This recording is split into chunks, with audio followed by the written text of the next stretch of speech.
Հայ-վրացական դինամիկ զարգացող հարաբերությունների պարագայում միայն բարձրաստիճան պաշտոնյաների փոխայցելություններն ու երկու երկրների միջև գոյություն ունեցող համաձայնությունները բավարար չեն։ Հայաստանն ու Վրաստանը հարաբերությունները խորացնելու չօգտագործված ներուժ ունեն, որը պետք է ռեալիզացվի ոչ միայն պետական, այլև փորձագիտական մակարդակում։ Վրաստանի արտգործնախարար Միխայիլ Ջանելիձեի Հայաստան կատարելիք պաշտոնական այցելության ֆոնին հայաստանյան փորձագետները հայ-վրացական քաղաքական ու տնտեսական հարաբերությունների օրակարգն են քննարկում։ Վրացագետ Ջոնի Մելիքյանի կարծիքով Ադրբեջան կատարած այցից հետո մոտավորապես նույն օրակարգով Միխայիլ Ջանելիձեի հայաստանյան այցելությամբ վրացական կողմը փորձում է բալանսավորել հարաբերությունները հարևանների հետ եւ ցույց տալ, որ Հայաստանը Վրաստանի համար կարևոր երկիր է։ Այցելությունը ավելի ցուցադրողական է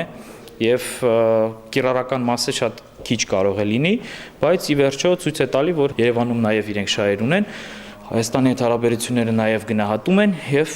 ցանկություն կա խորացնելու։ Պաշտոնական Թբիլիսիի գազային քաղաքականության մեջ վերջին ամիսներին տեղ գտած նոր դրսևորումները ոլորտը դիվերսիֆիկացնելու եւ ադրբեջանական սոկարից բացի նաև իրանական եւ ռուսական գազ ներկրելու Վրաստանի ցանկությունը որոշակի խնդիրներ առաջացրեց Ադրբեջանի ու Վրաստանի միջև։ Ջանելիձեի Բաքու կատարած այցելությունը այս ֆոնին փորձագետի կարծիքով նույնպես ցուցադրական էր։ Վերջին տարիներին ընդհանրապես թուրք-ադրբեջանական կապիտալի ներհոսքն ու ազդեցությունը վրացական տնտեսության վրա փորձագետների դիտարկմամբ վրացական կողմի մոտ մտահոգություններ են առաջացնում տնտեսական կախվածությունից մինչև դեմոգրաֆիական խնդիրներ ու անջատողական միտումներ Աջարիայում։ Տասնամյակներ շարունակ դեպի արևմուտք ձգտող Վրաստանը այսօր փաստացի թուրք-ադրբեջանական դաշտում է հայտնվել։ Ըստ իս գնաց ոչ թե դեպի արևմուտք, այլ գնաց դեպի արևելք փաստորեն։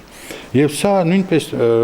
մտածելու տեղի է տալիս Նախկին նախագահ Սաակաշվիլիի օրոք Վրաստանում դեռ 2000-ականների կեսերից սկսած ադրբեջանա-թուրքական կապիտալի ազդեցության դինամիկան վրացագետի խոսքով Վրաստանի գործող իշխանությունների օրոք սկսեց փոխվել, բայց Թուրքիայի ու Ադրբեջանի մոնոպոլ ներկայությունը Վրաստանում դեռ պահպանվում է։ Սա Հայաստանի ազգային անվտանգության համար թեև գլոբալ խնդիր չէ, բայց Ջոնի Մելիքյանի խոսքով նոր ներդրումների ու տնտեսական հարաբերությունների աշխուժացման խնդիրը կլինի արտգործնախարարների օրակարգում։ Հատկապես Իրանի նկատմամբ պատժամիջոցների վերացումից հետո կարող է ձևավորվել տնտեսական համագործակցության Իրան-Հայաստան-Վրաստան-Ռուսաստան առանցքը։ Իրանական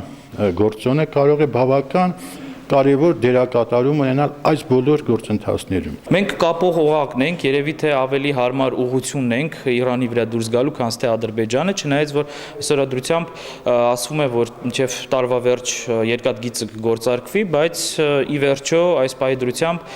զուտ եթե վեկալենք տուրիստական ոլորտում